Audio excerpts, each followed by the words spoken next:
The divine state awakens, the poem of return.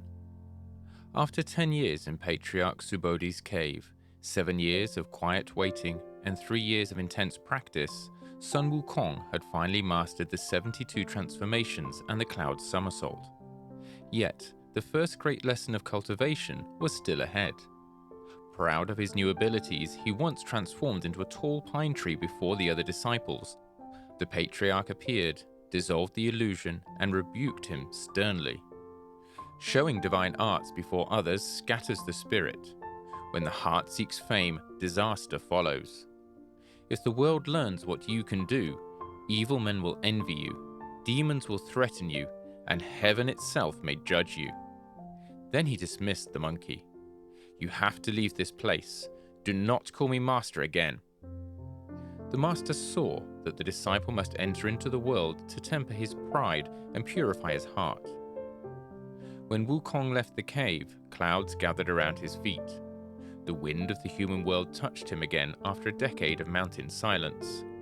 Looking toward the eastern sea, he felt gratitude, regret, and sudden clarity. In that moment of awakening, he spoke softly to himself. The poem. When I left, my mortal bones were heavy. Now, enlightened, my body and heart are light. Few in the world dare to set their will. Yet once resolved, the mystery reveals itself. Once the sea's waves were hard to cross. Now the journey feels effortless. The Master's words still echo in my ear, and suddenly the eastern sea appears before me. Interpretation. Every line carries the fragrance of realization. When I left, my mortal bones were heavy. He recalls his beginning, the fearless monkey who fled his mountain seeking to escape death. Bone here means the material body, heavy with desire and ignorance. Now enlightened, my body and heart are light. After years of discipline, his attachments loosened. To be light is not physical weightlessness, it is freedom from seeking gain and pride. Few in the world dare to set their will. He laments that most beings chase comfort, not truth.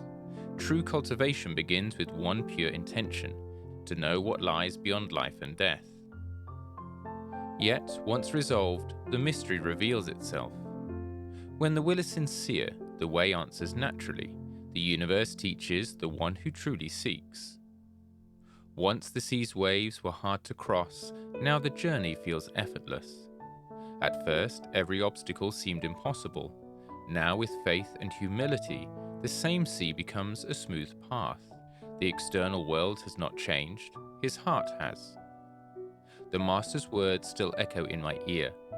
Though expelled, he carries the Patriarch's warnings inside him. What appeared punishment has become guidance. And suddenly, the eastern sea appears before me. He has the ability to do somersaults and arrive home in the blink of an eye. The sea is both literal and symbolic. It is the vast realm of human life, the place of trials and rebirth.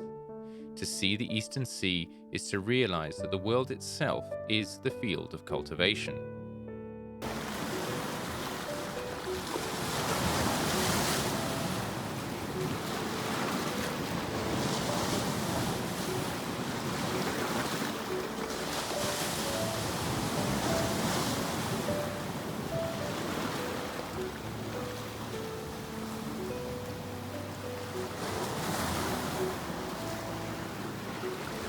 In this short poem lies the essence of the journey to the West. The road to transcendence begins not in heaven, but in the human world. The Patriarch's rebuke was not cruelty, it was the gate to maturity. Had Wukong remained in the cave, proud of his tricks, he would not have been able to advance any further. The Patriarch saw that only by cultivating in the human world could he become an enlightened person. By sending him down the mountain, the Master ensured that every hardship ahead, conflict, fame, punishment, and redemption, would polish Wukong's spirit until it shone like gold. Wukong's verse shows the moment he understood this. He no longer sought immortality as an escape, but as awakening. He realized that the real enemy is not death, but delusion.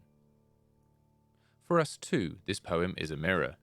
We may not ride clouds or transform shapes, but we also chase recognition, display our talents, and forget the quiet heart behind every action. When pride rises, life itself becomes our teacher. The world expels us from comfort so we may refine our souls. To lighten the body and heart is to let go of resentment, of comparison, of fear. To set the will is to remember why we live, to grow in truth, compassion, and integrity. When we act from that still center, the storms of the world become the very waves that carry us home. As the Monkey King glided above the sea, the sun broke through the clouds. He was no longer the mischievous creature who left the mountain 20 years ago. He was a seeker beginning to understand the rhythm of heaven. He whispered, almost to the wind, "Master, your words still echo in my ear. Cultivation is not escape from the world. It is the cleansing of the heart within it." Then he smiled, turned his cloud toward Flower Fruit Mountain, and disappeared into the morning light. For in that instant, the divine state truly awakened, the moment when knowledge became wisdom and power bowed before humility.